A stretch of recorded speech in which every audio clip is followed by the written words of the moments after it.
Hello and welcome to HDI's Support World Virtual. We are excited that you're joining us today for Ask the Experts, the state of customer and employee experience in recovery.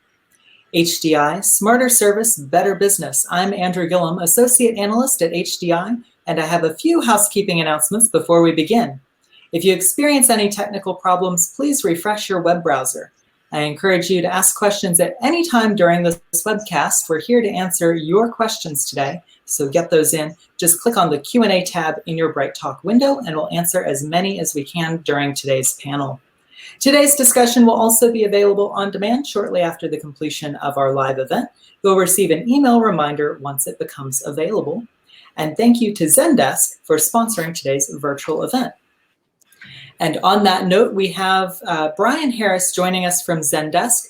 Brian is the Director of Customer Advocacy for the Americas and has been with Zendesk for 4 years. He is passionate about finding ways to drive growth and engage employees through metrics and data-related decisions.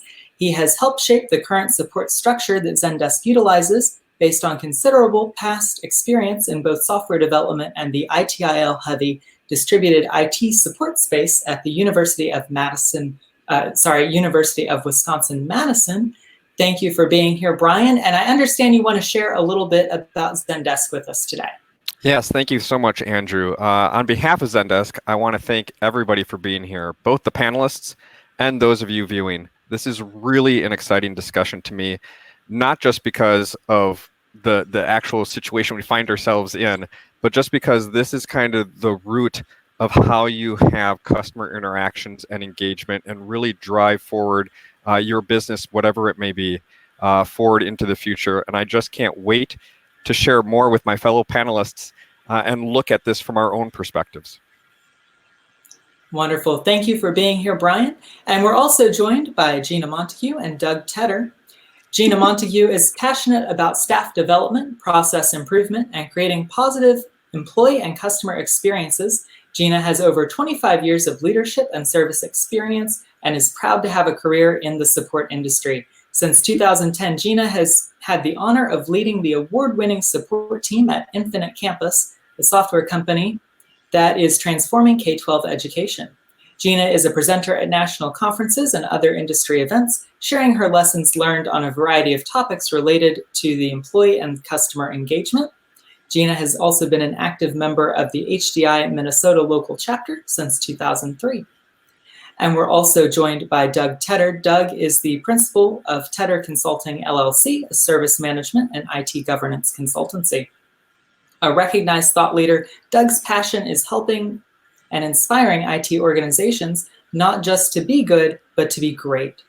His attention to detail, industry knowledge, emotional intelligence, and the ability to see the big picture and make it actionable has resulted in a track record of success in transforming IT organizations into valued business leaders.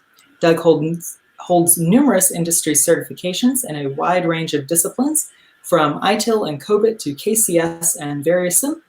He was recognized as an IT industry legend by Sharewell Software in 2016 and named to HDI's top 25 thought leaders in technical and service management for 2018. Doug is a member and former president of ITSMF USA, a member of HDI, and a contributing author to the Verisym and co-author of the Verisym Pocket Guide. Welcome, and thank you both for being here. So as we kick off our discussion today, I want to start thinking about the environment that we're in right now. Do the basic principles of customer experience and employee experience still apply? Are they still important to what we're doing every day? And I guess, Doug, I'll throw it over to you to kick us off on that. Well, thank you, Andrew. You know, I think if we haven't learned anything from this working from home period that we've been in over the last 9-10 weeks, you know, customer service and employee experience, customer experience, employee experience is more important now than ever. You know, we're all going through this together. We were kind of talking just before we went on air about, you know, we're kind of used to working from home now, and these things do happen, and you get a little jitter in your camera, or you hear some noise in the background, and those things are going to happen. But because we're all going through this together, and because we're having all of this shared struggle, shared craziness, if you will, the employee experience and the customer experience is even more important. And how I like to look at it is, if you've provided your employees with that great employee experience, that's going to show in their interactions with the customer. Absolutely. Gina or Brian, is there anything that you'd like to add? I would just add I think we all took it for granted, the types of engagements we have with each other as people. And I think what is going to be different going forward is we're now all intentional about it. So when things come up, we're going to recognize what those interactions are and what they mean to us. So just by that itself, it's going to be more important.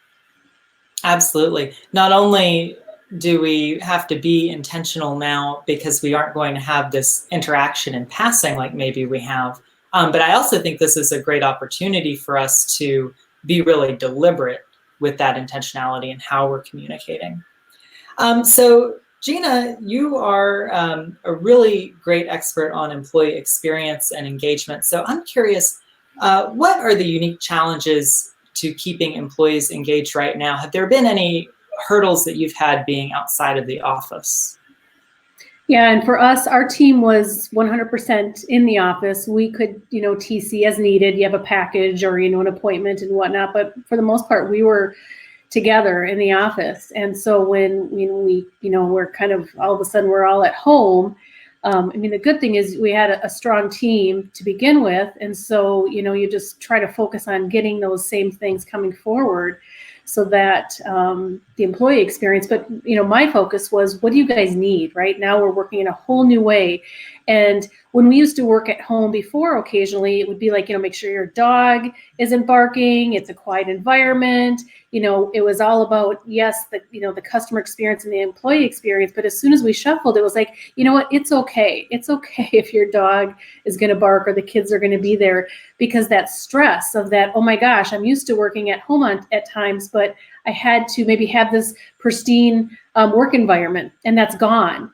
And I think just letting everybody know it's okay, and tell me what I can do to help make things better. But first and foremost, by saying that it's okay and that we're going to get through all of this. And, everybody has a little bit different scenario, and making it okay to bring it forward. What is that? Even if, because I think sometimes we're like, oh, it's a little annoyance. It's fine.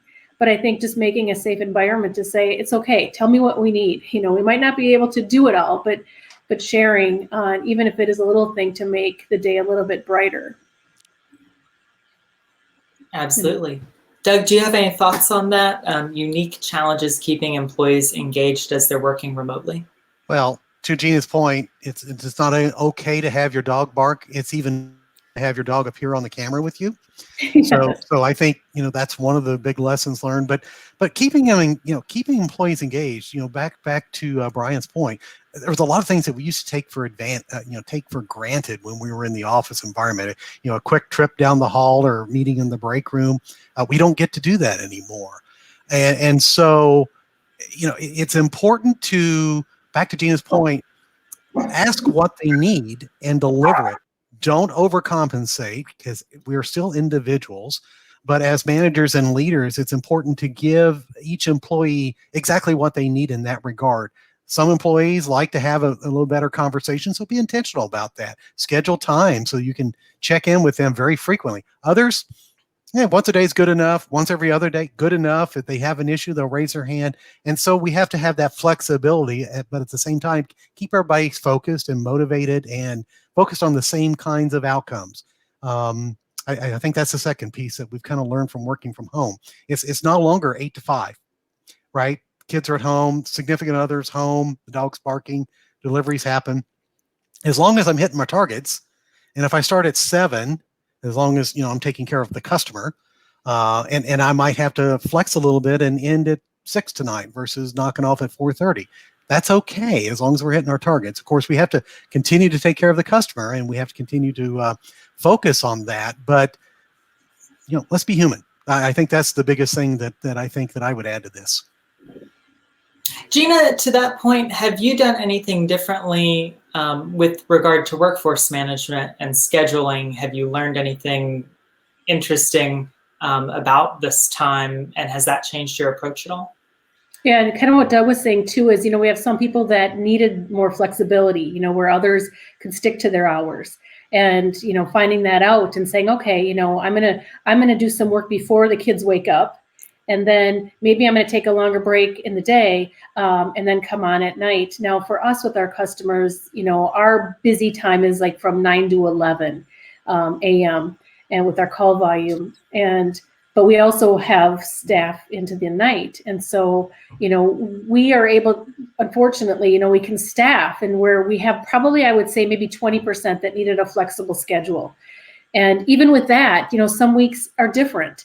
And so what I found is that just trying to look to see what is the need of the customer and what can we do with the staff to say, and maybe even, not that you're taking advantage of the situation, but maybe take 4 hours off during the day when it's daylight and get out and go do something fun, and come back and put your time in, and having that trust for your team to say, I know you're going to get the work done. When you work in support, we work in a very reactionary mode, right? Work comes to us. We don't have to go looking for work. It's there. And so you can't really hide from it. And so because of that, we have a high level of trust in knowing the team's going to do what they need to do. And one of the really cool things, we had a customer a couple weeks ago say, I didn't even know you guys were at home. It just was that seamless. And I think, that's the biggest kudos when you see those surveys come through from the customers saying, I didn't even recognize anything was different from our experience. And so, my goal is to take care of the team so they take care of the customers. And so when I hear that kind of stuff, I know that it's going well. That's awesome. I like what you mentioned about now it's doing a little work and sneaking that in before the kids wake up. Whereas before it was, I'm going to sneak into the office before everyone else shows up, or I'm going to stay a little bit after and try to get them out of here so I can focus. Yes. And really a good point with the opportunity to do split shifts now. Maybe that's desirable, especially if your team continues working remotely once you are able to go back to the office. Once it's safe to go back, there could be people who really like showing up for the morning peak and then taking time off to pick up their kids from school and then showing back up for evening support or the evening peak. Mm-hmm. So I'm curious, is anyone doing anything differently just from a leadership perspective that you've been deliberate about when leading remote teams or remote employees? I don't know if there's been a lot of change. I think it's kind of just to go after what Doug has mentioned of being intentional. And so just making sure that managers have those tools in their tool bag to be able to use and know that it's not just something that happens, of letting the employees know that we're there for them and reaching out intentionally, but also having the manager know that what may work one week may become really dry and stale by the end of the week, and you just don't want to do it anymore. But 2 weeks later, it's all new to everybody. And so it's being able to say, hey, it's all right to recycle ideas, and engagement is difference. It's just not the same thing every time. And so coming up with that and letting them know that they're in the safe spaces, and it has been mentioned, we're all in this new world together. And so being able to even have the honest conversations with the employees that sometimes we don't have the answers either. And we're working through this and we're struggling just as much. We just might have a little more visibility to what's going on, kind of brings them into the situation and makes it more human. Yeah, and I think even to kind of add on that, being the deliberate, I think stuff like this, Andrew, is helpful, right? I know me as a manager, I've been looking, reading research articles, trying to reach out to others. What are you guys doing? Learning from others in our network. And, HDI is a great network. There's other ones out there. And so I think just being deliberate on, I don't have all the answers. And like Brian is saying, maybe today it works well, but next week it doesn't. But just trying to see what else can we do? I've never managed a remote team.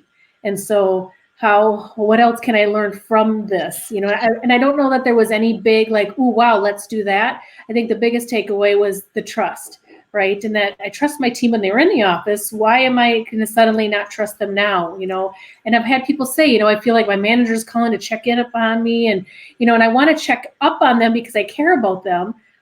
But then in the back of my mind, I'm thinking, wow, do they think I'm not trusting them? So there's that balance too of wanting to make sure you're there and care, but not intrusive. But Brian, I'll circle back to Brian's point around communication as leaders. I don't know about you. I've never gone through anything like this before. I don't know of anybody that has. And having that level of transparency and honesty and communication, it is just so critical in this time period. And I think we've gotten over some of the initial shock, right? But we're still trying to figure a lot of things out. Now the question is, when and if do we go back to work? And to the point, we're trying to figure a lot of this out. I think one of the worst things that we can do as managers and leaders is to not to be open and transparent about that. I was talking with a client a few weeks back, and quite frankly, they're getting upset. People are going home. I'm still here. I'm not hearing a plan. And at the very least, as a leader, we recognize there's some stress here. We're working on a plan. We don't have it together quite yet, but we'll keep you posted. Check back with us, and we're going to come back in another day or by the end of the week with another communication, and then doing that. Mm-hmm. So critical, not only for the employee experience, but ultimately for those employees that are dealing directly with customers, even more critical, because then it allows them to relax and allows them to be confident and focus on their job versus worrying about what's going to happen next.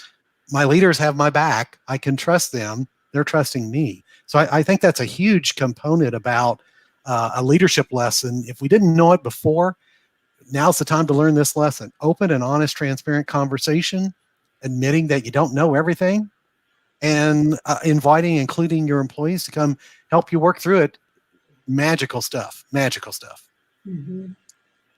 Absolutely. And I want to take this opportunity to remind the audience, we are here to answer your questions as well. So open that Q&A tab. If you have any questions about what we've discussed or something that we haven't, put those in there and we will definitely review them.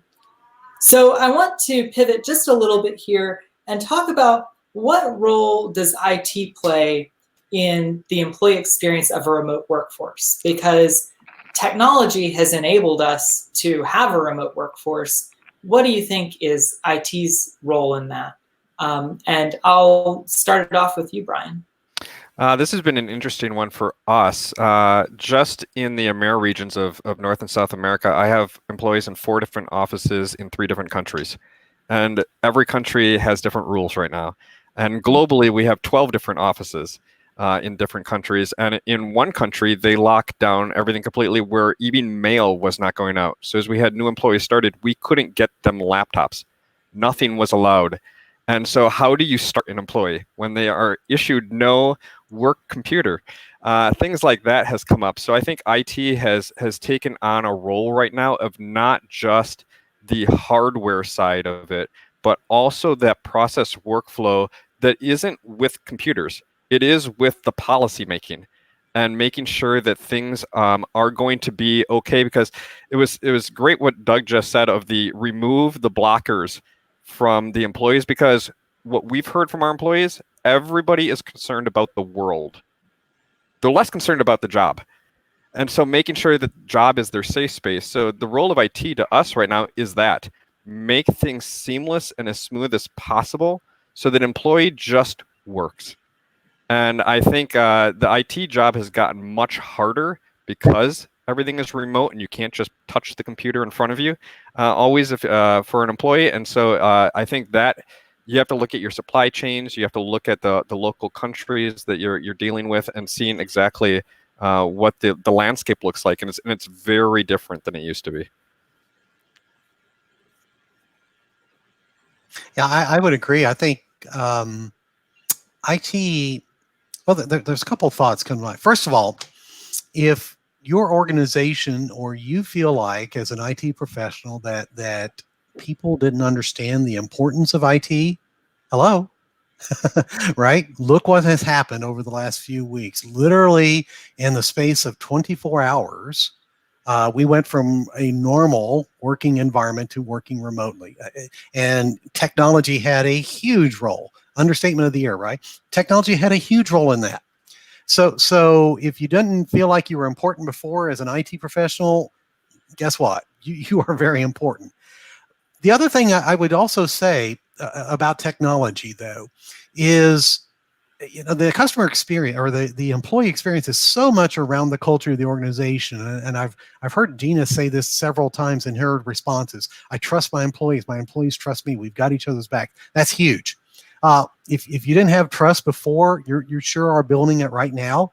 And I think technology has a role to influence that trust, right? Influence that experience. Certainly not having technology working is a negative or a detractor to the employee experience. But it's funny how IT has suddenly taken on, knowingly or not, a different role. Back to Brian's point, we've now become that conduit or facilitator of not only IT services, but also business processes and business interactions. And, it's, to me, this has been just a great learning experience around the importance of technology and the importance of IT in particular. Yeah, and I think that importance thing, just to kind of add on to that for the employee experience, is that, one of the things that one of the Daniel Pink's book on the truth about what motivates us, he talks about like the autonomy, the mastery, and purpose, right? And having that purpose. And like you said, Doug, if you didn't know now your purpose, how important it is, this is a great time to realize that, this the IT world is a great career. It's a great place to be and to help out. And I know for our team, we support the K-12 school districts. And I mean, we've always had, a strong sense of our purpose, but now even more than ever, it's like, to be that backbone to keep those schools running is just, it really feels good. And it just helps with people to kind of want to show up and be there and know that, we're all in this and we're going to get through this, but we're even trying to do even more to keep things running and feel good about that. Wonderful. And I want to take a couple minutes to answer some questions from our audience here. We've had some great contributions come in. And remember, click on that Q&A tab and send us some more thoughts, ideas, or questions that you have. That's what we're here for today. I want to share first, it's not really a question, but I like this story and it leads me into a question. That someone said they make sure 2 to 3 times a week they schedule a 15-minute call, just something quick to chat if needed, let employees vent, ask what's going on with them. And they said that last week I took a clip from a TV show and got some music going during those 15 minutes and just danced. Get up and dance. We sit all day and forget to laugh and live. Virtual bingo and send a Starbucks card to a winner. So I'm curious based on that, and that's a great story. Thank you for sharing that with us. What all are you trying or what ideas do you have for engaging employees and filling the gap of socialization? We have plenty of meetings for work now, that's not a problem. But how do we keep our employees connected to each other and feeling like they're a part of a team when they don't have those natural interactions? I think for us, it's been very similar to this in that we've kind of repurposed a lot of our team meetings to be a half hour of that connection with everybody. The next half hour, we actually do things like online escape room games together, things like that to kind of get their minds off of work and kind of into the interaction, but also it has a purpose. You're troubleshooting something together and in a fun sort of way. And then we have what we used to do in the meetings, which was more of here's the updates for the week or things we need to know, and we'll put that in those team channels as the quick takeaways. And so we've kind of repurposed that way.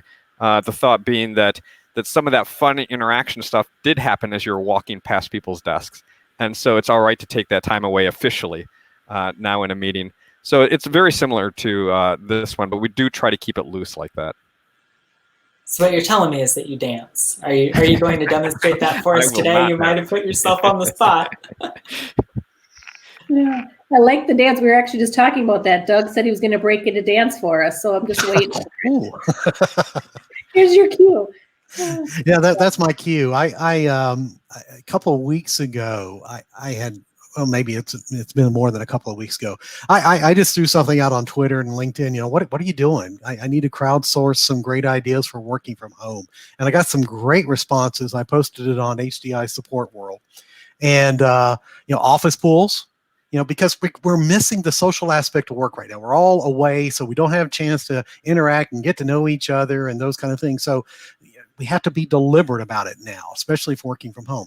I was talking with a gentleman the other day, literally started his new job here in Indianapolis on March 16th, which was the day that the state locked down. He showed up to work. They handed him a laptop, a couple of instructions, says, go figure it out. We trust you. You're going to do your thing. And he said that was just such a big burden off of his shoulders just to be given that trust, trust and be trusted. But some of the things that we got from the crowdsourcing thing was kind of funny. Office pools. When do we go back to work? And I think the comment that I made was 12th of never was already taken, so you can't have that one. A trivia contest. People wearing hats. The funny hat day, and they would come on camera with their funny hat day, or bring their dog. Not cats. You can't walk your cat. You can walk your dog, but those kind of things. Just to have that social aspect so we can get to know each other. The more we get to know each other, the more we trust. And now we're seeing different aspects of each other. And I think we're going to come out with stronger teams out of this. Yeah, for sure. And just to kind of add on to that, one of the things that I had been doing prior to all this was a weekly email. So it was just my way of, kind of broken down by topics. Like, here's the things to think about this week. Here's a little process reminder. Here's a professional development tip. Our stats from last week. How did we do? Our call volume and our case volume.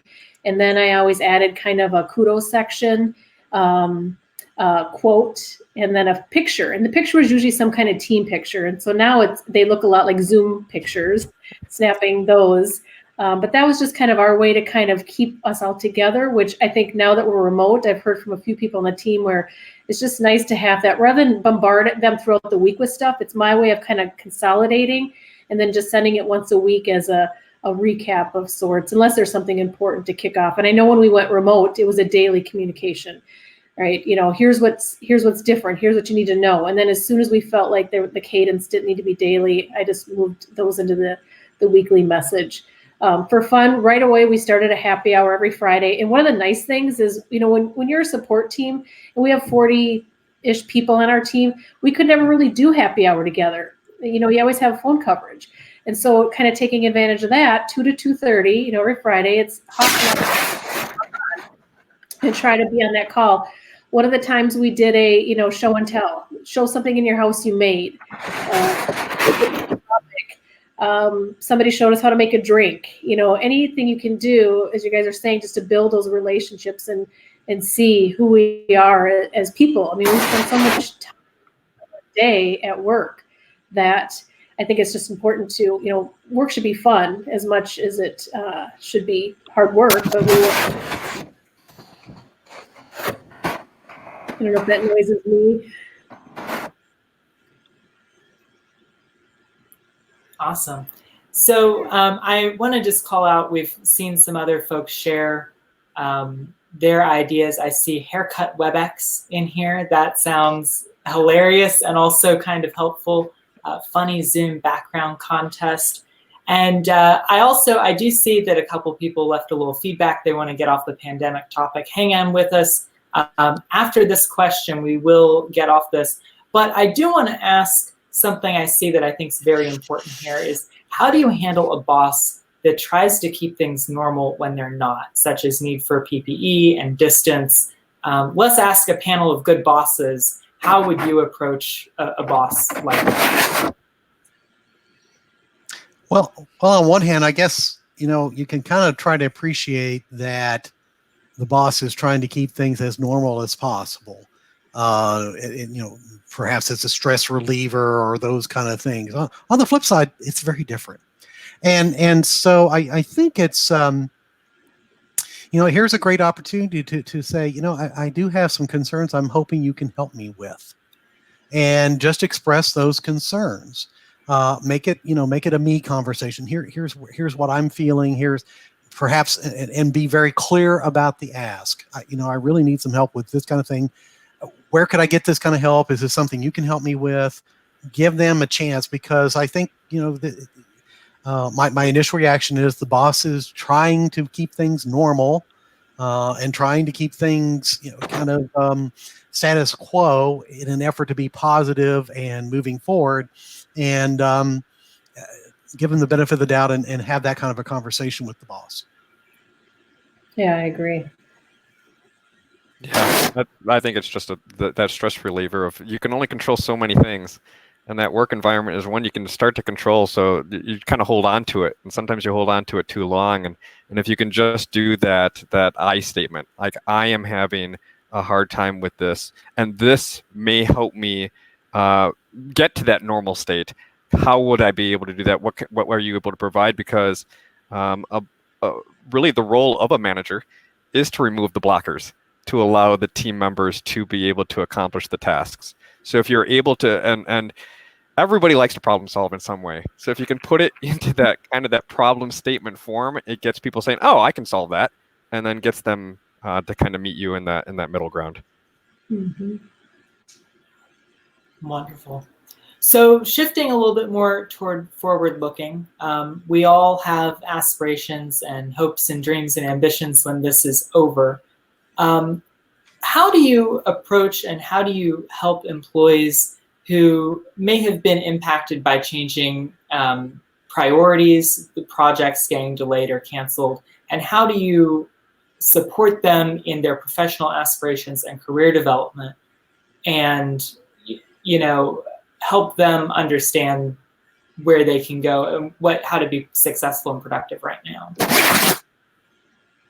Yeah, and we had a situation where one of our product lines we decided wasn't going to keep moving forward, right? It just didn't make sense. And so people that were maybe the subject in that and enjoyed, that module, we had to shift them to a new one. And they are doing it well and being positive about it, but it's having those conversations, about here's what we need and why. At first it was a little bit of a shock of, oh gosh, why is this going away? But I think just having conversations and understanding what the feelings are out there and how to meet them. And even though, you're learning something new, I think giving them the permission to be open about where they're at with it. Yes, you went through this training, but if you're not going to be immediately immersed, sometimes you need to be retrained. And I think sometimes people feel like, oh, I got the training and I didn't get it. And they don't want to say they didn't get it and they're struggling, but just be, kind of reassuring them that if there's anything you need, to let me know and see how I can help, move this. Because our volume for our peak comes in the fall. So we're shuffling now, you're learning some stuff now. You might not get the most experience at it now. So maybe we need to be retrained and be thinking of those things later on. But, it's tough when we're being shuffled into a new era, and then now you may not be able to do the same work that you used to do.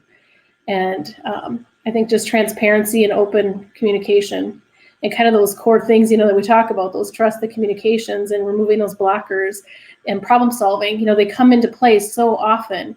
And I think just truly being there to care about your team. I think, for me, I've just found that, and it doesn't need to be this like over care and, like everything's great, la, la, la land, but just like you want your team to know that, yes, we're going to go through some tough stuff, but I'm going to be here and you're going to be here. We're going to talk about this stuff and get through it, however that might be, and have opinions with everybody on the team involved. I was talking with a group of CIOs at a virtual network meeting last week, and I thought there was a couple of interesting statements that came out of that. First, strategic projects are still strategic, and we may slow down the spend on those strategic projects, temporarily because of the situation, but they're still strategic. And so if you're looking for an opportunity to invest in yourself and grow your career, take a look at what the strategy of the organization is and see how you can contribute, see what you need to do to get yourself ready to contribute with those kind of things. On the flip side of that, we have certainly learned a lot about our businesses, our capabilities over the last few weeks, right? and bring those back as well as opportunity, because I will tell you, businesses are going to want to invest in improving their capabilities to work in this kind of an environment. It's no longer a perk. Working remotely has to be a capability, and some organizations were better prepared than others. I'll just say it that way. So I think there are a couple of opportunities to grow your career and to get involved, and those are the two that come to mind. Coming out of this conversation I was in last week. Yeah, that's a great point, Doug. And just adding that value, right? And you're going to have some people that are going to be those go-getters, right? They're going to be out there, they're going to be learning, they're going to be growing. And then some you kind of have to, be there and asking the questions. How can I help? Because they don't quite see the road yet to know where to go with it. But yeah, the people that are adding the value, they stand out, right? I mean, you just see them. I've had people on my team where they're involved with other development stuff. They just volunteer. They're just doing it. They don't need to go to me. They just know what to do and get it done. And those are the people that you're gonna recognize and see throughout the company as adding the most value. Wonderful. So let's pivot and talk a little bit about those strategic projects that are always strategic. What impact do you think the focus on customer or employee experience has changed from what maybe we were planning previously? And if it has, or even if it's the same, but what's on the horizon near term for us? I don't think it's changed. Hopefully it's always been a focus for everybody. I think maybe how we do it is different, but I think having strong employee engagement leads to better customer service, leads to better brand awareness, leads to market growth.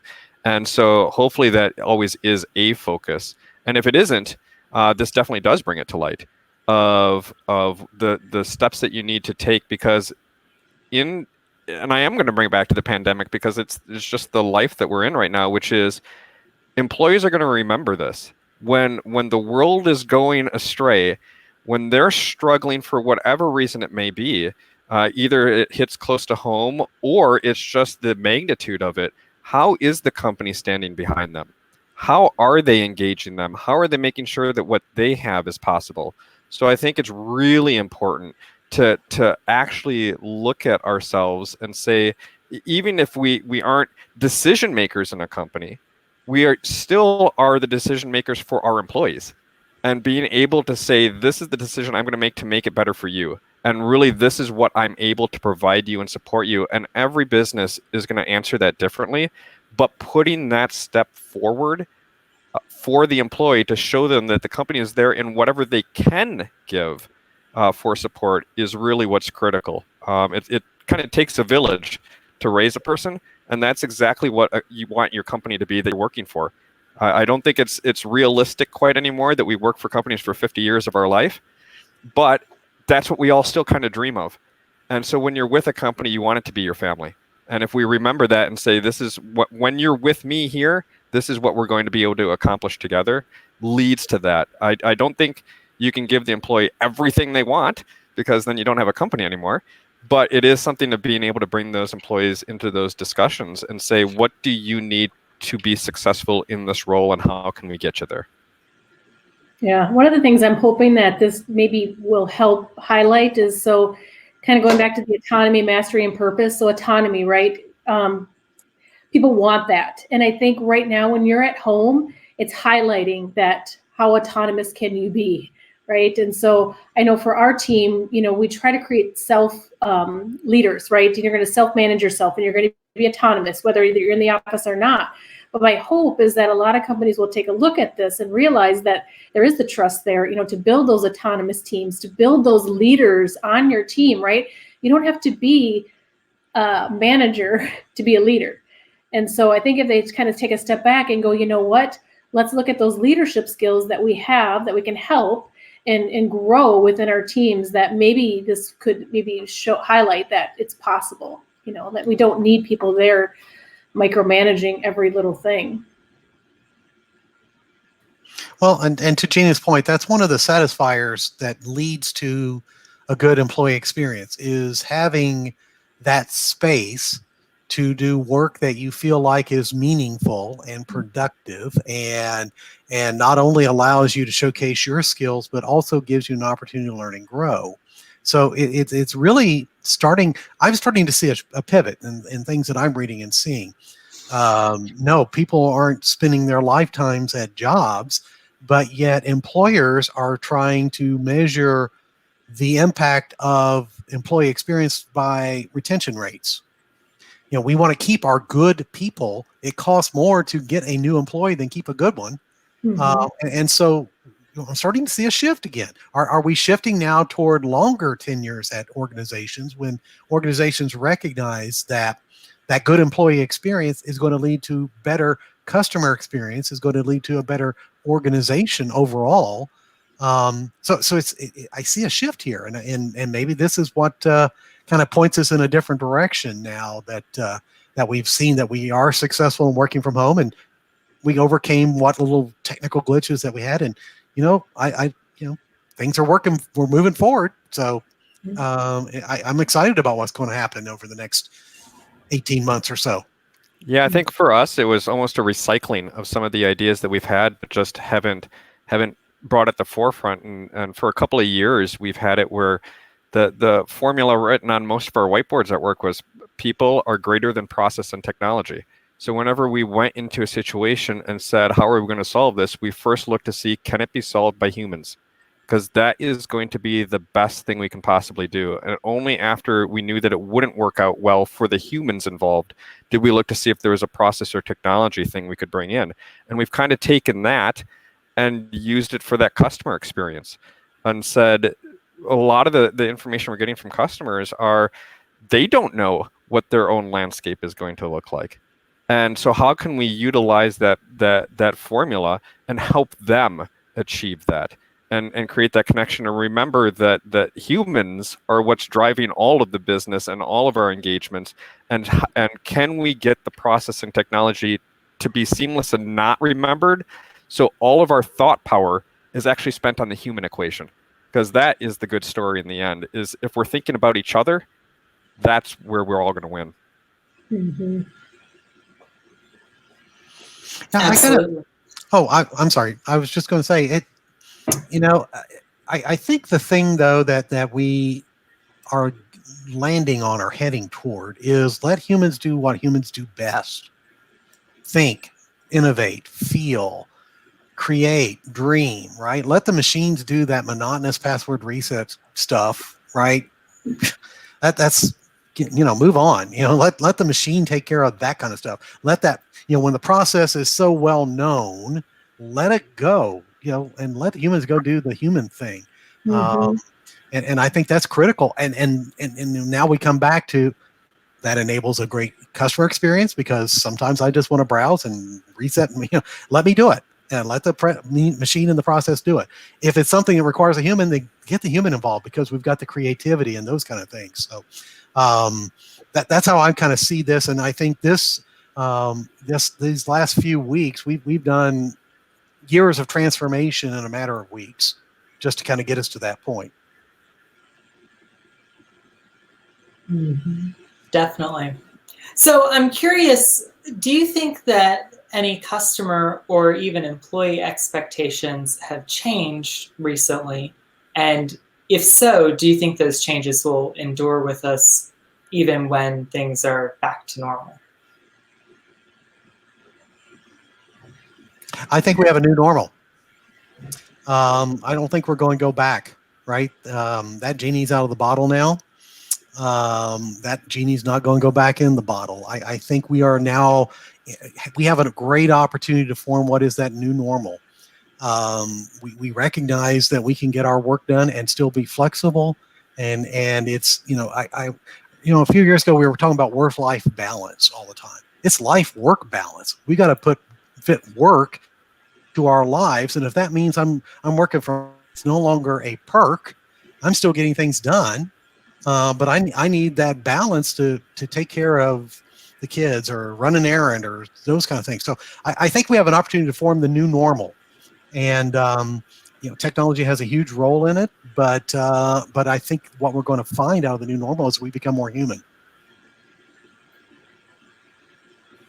Absolutely. Sorry, Gina, go ahead. No, I was just going to say it'll be interesting to see kind of what comes, right? I mean, you see some of the bigger tech companies already saying we're working from home, the rest of the year, and others, are coming back slowly in. And so then you have the questions of, well, will I be required to come back in? Won't I? And so there's a lot of these questions up there right now, and trying to figure out what's going to be the best thing to do, for one, your employees, your customers. Some people don't have the luxury of working from home, right? They're on the front lines, they're there, and they don't have a choice whether they get to be working from home or not. And so it definitely is it's going to be interesting over these next couple months to kind of see what does happen when the economy does maybe allow more to come back into the offices. And I've seen the pictures online, right? And they've got these plastic plexi shields, even in our gyms, right? Where they're going to put that between every machine. Is that what our workplace is going to look like? Is that helpful? I mean, and that's it too, and a lot of times we rely on data in IT, we rely on data. That's what we look to. And so, what will it look like to protect everybody? I don't know, but I know, we'll take the time and try to figure out what makes the most sense based on the business that we have in front of us.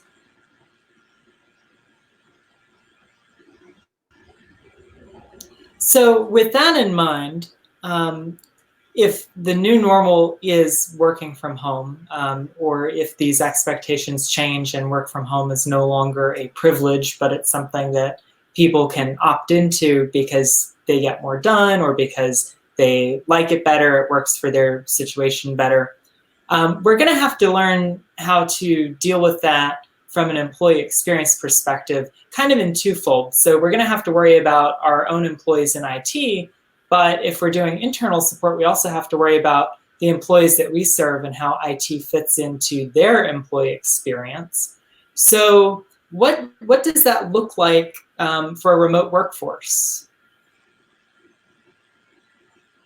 Yeah, that's one we've been trying to tackle for the last several weeks, and we don't have a good answer for it yet. But we were in the same boat as what Gina was, where all of our employees are in an office, unless there's an exception, and then the exception is usually only granted for a certain time period. So we did not have remote workers at all before this.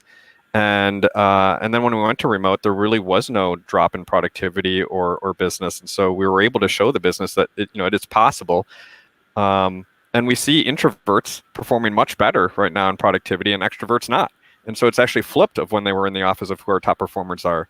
And so what we're really kind of looking at right now is having, because we believe in the strong interdepartmental connections, of having it where we kind of have a 60-40 or 40-60 type split of being in an office versus being at home. And that could be 5 or 3 versus 2 days a week, or it could be 2 weeks on, 3 weeks off.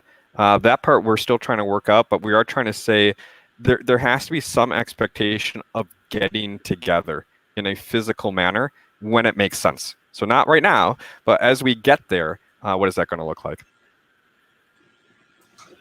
Yeah, we haven't hired yet. We had a spot open and we put it on hold for now. I think one of the things that hopefully will help us is, prior to going remote, we had an onboarding system, right? We actually kind of gamified it where when somebody would start, we kind of gave them the playbook. Here's what the full year is going to look like. And because our CEO is a huge Star Trek fan, we turned it into support mission, the rookie mission, to go around the sun and these different missions they're going to accomplish throughout the year. So I'm kind of curious if we keep this remote, right? Now that we, I'm grateful that we have the structure for it, but then a lot of this was stuff that we had them do on site, right? They did a scavenger hunt. So now you got to kind of virtual the scavenger hunt, right? Because what we would do is we had them meet people that used to be in support that are now throughout the company. So when they start, we would have them go meet with them and ask them a set of questions, and they could ask whatever else they wanted. But those are the types of things now as we stay in this world where, okay, how are we going to do this? How are we going to remotely onboard somebody? And I don't know if any of you guys have had to onboard anybody, if you have any suggestions and tips on that employee experience. Yeah, I think one of the things that perhaps this has exposed in some organizations is, our value streams, our processes weren't as good as we thought they were. And I think as we move into this new normal, we really need to refocus on where did our value streams break down? Where did we have the manual intervention that we could get away with while we were in the office together now become exposed? To Brian's point, if we're going to work in this different kind of scheduling kind of thing, 3 on, 2 off, or whatever, makes absolute sense. But if we don't understand how work and value moves through the organization and have that completely understood by everybody, we're going to run into difficulties. It's going to become the expectation now that it's seamless working from home. But if we haven't built the seamless workflows or the value streams, then we're going to struggle. So I think that's one of the things that have come out of the working from home period that we're in, is that we've exposed some bad practices or maybe some value streams that weren't fully defined or understood. On that note, we got a really great question from the audience, and it is, do you think the boardroom will finally recognize customer experience and support functions as critical instead of the old-time cost center mentality of when we are past this new normal? And I want to add to that, if you think that there is opportunity here, how do you exploit it if you're in the support center? How do you make the boardroom recognize how important these functions are? I've been very fortunate that I've been at Zendesk for almost 5 years, and when we are not looked at a cost center, which is great. And mainly, not only does it help that we make support software, so that's in our favor, but it is also that we have gone and shown when we're talking to customers how it influences churn. How does that actually affect the ROI? What is it to the business? So going to the boardroom meetings and speaking in their terms, they don't have to speak in ours. They're running the business and the money. We're trying to go after them and say, this is where we are at your table. And so being able to say that and work with your sales teams, work with your success teams and say, this is how customers are retained. This is how they come back, and being able to show however many interactions there are. Is it more when a customer first signs up and is part of your company's support chain, or is it later on? And showing numbers on that and attaching a dollar sign to that will show that maybe you're not revenue equal, but you're at least not as bad as what they think.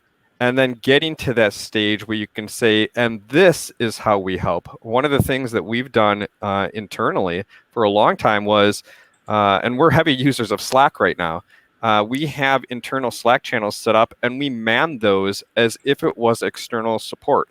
And so if somebody on the front lines of selling or setting up a system for a customer is asking it, they have their own priority support line essentially to us to show that, hey, look at, and we'll attach ourselves to that sale or that revenue growth. And this is what we were able to help accomplish with them. We should get credit for that as well. And then coming up with the formula that makes sense with the business. But I think it's really being able to say they don't always understand the value of support. So start talking in their terms of what support means. Yeah, I agree. And I think, it's kind of I've taken on the role of, I need to sell support, right, to the company. I need to promote it. I need to advertise it. I need to be the one to help them understand who we are, what we do, and how we do it. And so from an employee standpoint, it starts with letting the company know. And one of the great things we did a couple years ago was we do a support experience. So it's a full day. We have, now it's just new people coming, but we've had most of the previous employees as well, are just people that have been there for a while, come and start off with, here's who we are, here's what we do. They job shadow with us, because I think a lot of times they think, oh, it's just a support team. They're there answering the call all day. And then they realize, oh my gosh, they're problem solvers. They're the critical thinkers. And now all of a sudden we're at the table with development. They're asking us what they think it should be. And then I think when our customers start, sharing how well they're taken care of, I mean, we're fortunate enough at our company where our our company knows that we're not just a cost center, right? That we're an important part of what we do. And so I think promoting it, finding ways to just show that value that you're adding and highlighting that. And so it's not just the support team where people don't know, and in making it a career, right? I think oftentimes we just treat it as this support team and people want to jump ship. And so, if you make it more of the career, people want to stay and be a valued add to the company, it elevates who you are and makes people not feel like, oh, they don't look at us and treat us well. Yeah, I think there's some progressive companies already, because I've been doing some research on this over the last few months, that recognize the value of employee experience and how that translates into a better customer experience, which then results in better sales, customer loyalty, all the things that people in the boardroom want. There was a couple of articles in Forbes over the last couple of months that talk about just the massive improvement in stock prices, ROI, on and on and on around the customer experience, employee experience. Bring it back to the service desk for a second. A huge piece of that customer experience internally is the service desk. And making that service desk successful means that we have to supply them with a great employee experience, having the tools and the training and the autonomy and all of those things that we've talked about here over the course of this panel discussion. So if those organizations haven't caught on yet, I'd invite them to go look at employee engagement, return on investment. Go Google that. And you're going to see some great case studies out there from some well-known companies that have made the investment, employee experience, and how that is translated into the bottom line. Mm-hmm. Awesome. Well, we have less than 4 minutes left, so I want just a final parting thought. Where do you think, what can leaders do now to boost their customer or employee experience? Is there one quick tip that you'd like to leave us with? Agility. I would say more leaders. Sorry, Brian. No, go right ahead. I would just say to find those leaders on your team and embrace it and encourage it and help them to take on, have the ability there, right, and to grow those leaders. Yeah, and I was saying agility. As shown, best laid plans can easily be thrown out the window, and being able to rapidly transform, and that's all the way through the organization, because your customers are going to force you to be agile. So making sure the frontline employee all the way up to the CEO is thinking in that agility helps us get there quicker.